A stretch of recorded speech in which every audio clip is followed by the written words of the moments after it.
What's up, boys? Tricks Ridiculous back with another video, and in this one I've got a spicy new kind of pseudo melee, mostly ranged Ironman build. It is a Sonic Ironman build. It is absolutely fire. It is a build that I've been working on stream with a few viewers. We've been slowly whittling this together, and I think I've got it in a pretty good spot that I can at least speak to it. I promise you this build is absolutely fire. You know, most of you are probably playing, maybe you're playing Laser Iron Man, maybe you're still playing Missile Iron Man, and don't get me wrong, there's nothing wrong with missiles. I love missiles. I use a Missile Iron Man for pretty high-end content as well, but if you want to mix things up, I promise you this is a build nobody is playing, and it is absolutely awesome.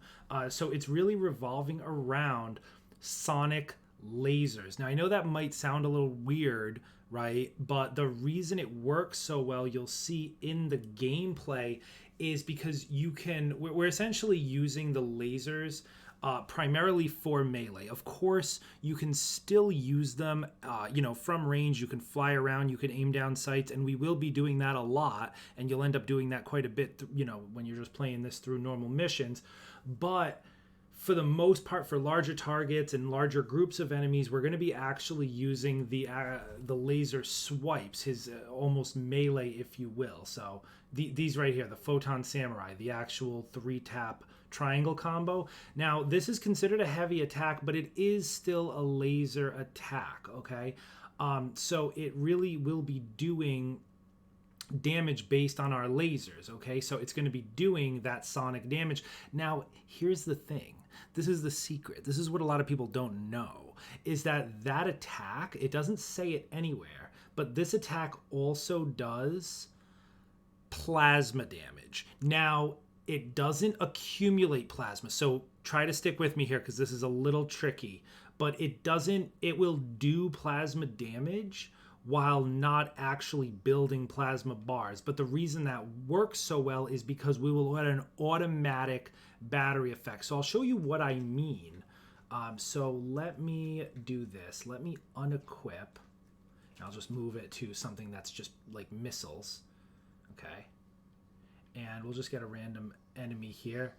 And you'll see my lasers, as I hit with them, you'll see red bars. Now, the ones that aren't crits, right? The ones that aren't actually crit hits, you'll see it's red damage numbers, okay? Now, what that means is that it's plasma. Now, if I just not die here. Now, if I aim down sight, you'll see white damage numbers. That means no element at all. But when I'm swinging with this, it's red. You see how they're red, the ones that aren't crits?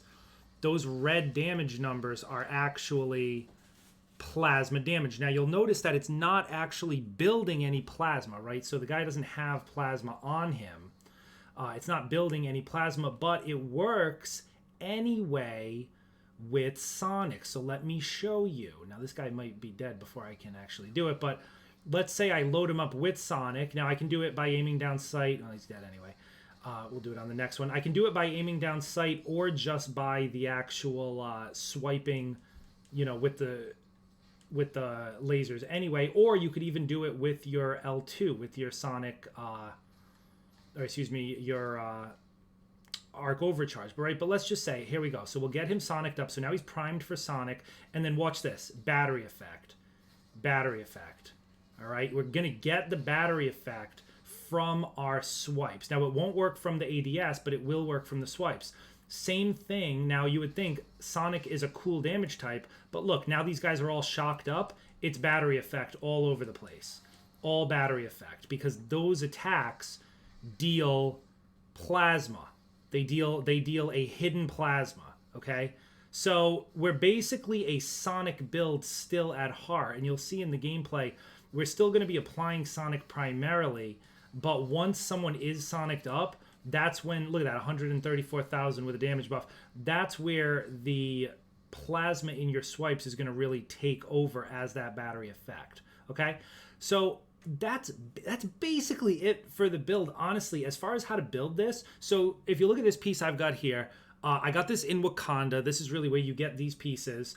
I'll put out a video at a later date of kind of my best farming run for getting both Sonic and Vibranium pieces, because I promise you it's the next thing. It's what everyone's going to want.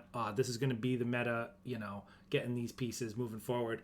People aren't quite there yet, I don't think, but it's coming, so definitely get ahead of it. So I'm using a targeted buff. This piece ended up rolling really, really well. It's targeted buff, right? So of course your laser swipes, those do also count as ranged attacks. They scale from your precision.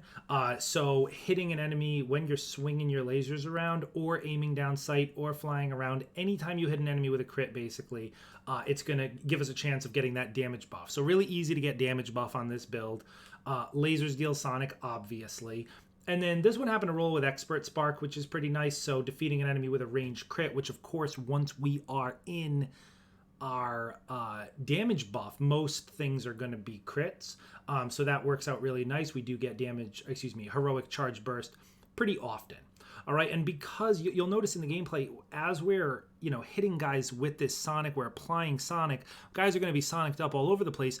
That's going to give us our intrinsic back, right? It gives you back your intrinsic, okay?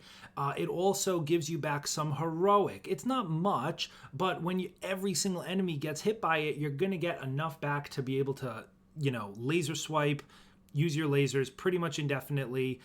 We've also got an intrinsic burst built into the gear as well, so that's going to help too. We're going to always be in damage buff. We're going to never run out of intrinsic. We're going to get our heroics back pretty much non-stop. We're going to be doing stun damage as well. It's really, really strong.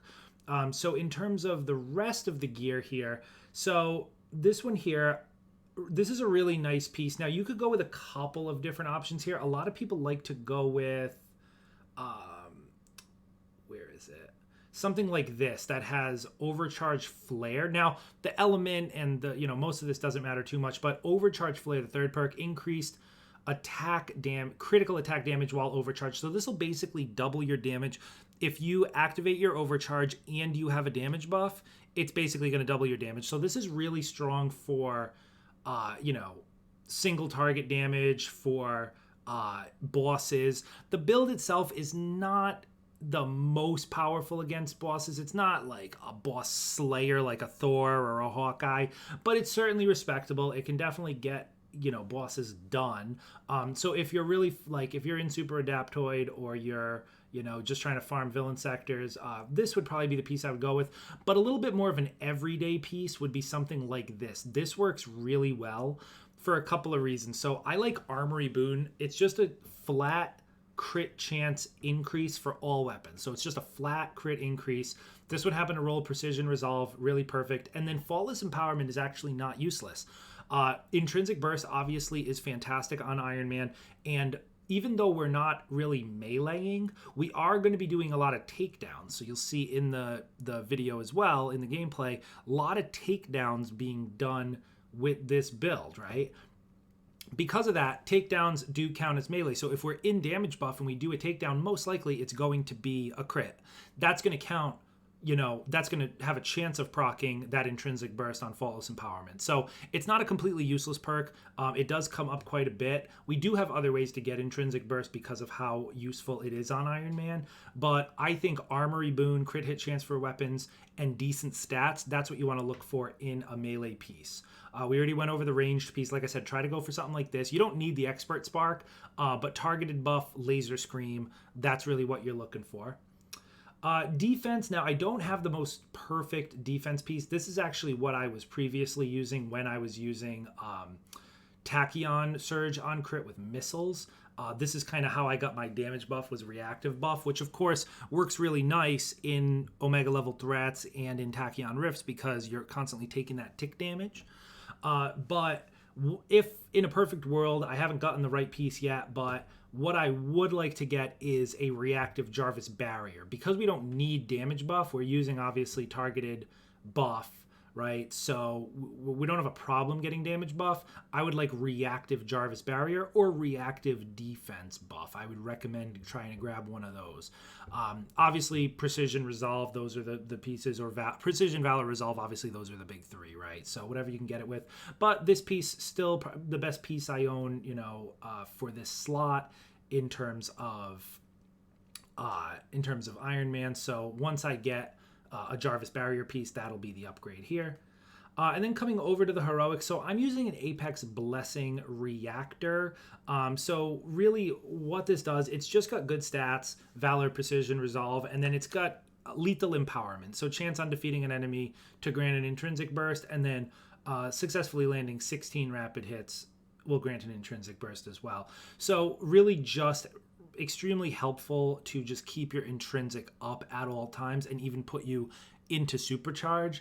Really, really useful, good stat stick. What you could also go with is something like a Reactor of the Storm to get that Tachyon Surge as well. Now, the only thing about this is, at least for the ones I have, and it's pretty hard to get these pieces anyway, but you're most likely not gonna get something like or Sonic Potentiator doesn't really exist.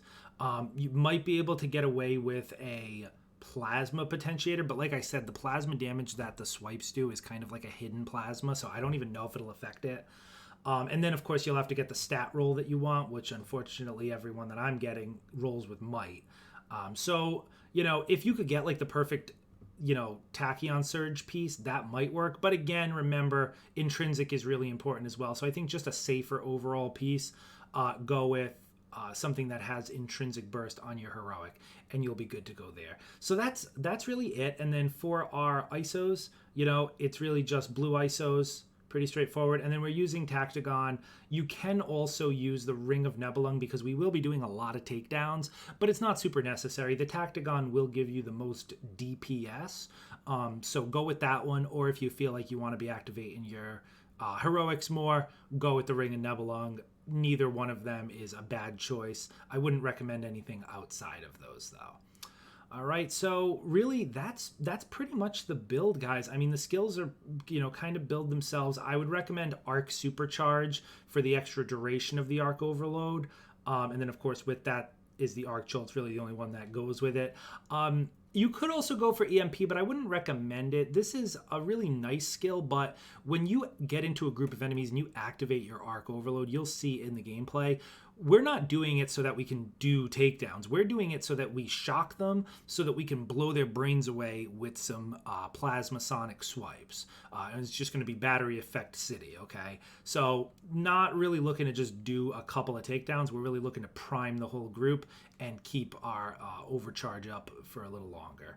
And then Assault Heroic, I mean, this one's dealer's choice. We're not a high Valor build anyway. I use this one for the extra duration. I like to really just fire these off into like a crowd of a crowd of drones or like a group of weak enemies, just to try to get the heroic orbs to drop. But otherwise, we're not really aggressively using our Unibeam too much. And then over here to the ultimate, Hulkbuster, we don't really do much with this either. It's kind of like a get out of jail card. The Magno missiles can be good. I would recommend going Magno missile and Energy Star. This will let you fire off 4 Magno missile barrages. So really, really nice there, especially if you have more Valor than I do. I don't have too much. But what you can do that actually makes this a little easier is if you ever get into a sticky situation, you take a big hit, you can just go into your Hulkbuster, you'll get full health back, and then just get out of it. If you press R1, just R1, you should be able to cancel the Hulkbuster and jump out. I'm sorry, L1. L1 to forcibly eject. And it does stagger nearby enemies. But you'll essentially get out of the Hulkbuster, and then if you do it immediately, you'll effectively get back about 90% of that ultimate energy anyway. So you'll get it back relatively quickly, and then you can use it to kind of get out of a sticky spot a little later on as well. That's pretty much it, though. The mastery tree is pretty straightforward. There's really nothing. You can take a snapshot here. Obviously, you're just going to go straight across the laser tree here for all the laser efficiency. But other than that, I mean, the build pretty much plays itself. I wouldn't even change anything too much from what you may already have if you're playing a Rocket Iron Man or something like that anyway. But that's it, boys. Let me know. Like I said, it's really a one-piece change. So just try to get yourself a laser sonic piece and combine that with that hidden plasma. Let me know how it works out for you. I'm loving it. I think it's really awesome. It's a really fun way to play Iron Man. And it's powerful as well. It's not one of those BS builds that you'll never really take into anything outside of a harm room. It's a powerful build. It's really strong. It's viable in all content. So definitely give it a try if you're looking to mix up your Ironman. Let me know down in the comments what you think. And as always, be sure to like and subscribe for more of these videos. I got plenty more build videos coming. I'm testing all sorts of different builds, so a lot more coming down the pipeline. Be sure to sub so you see them. That's it for me, guys. I'll see you in the next one.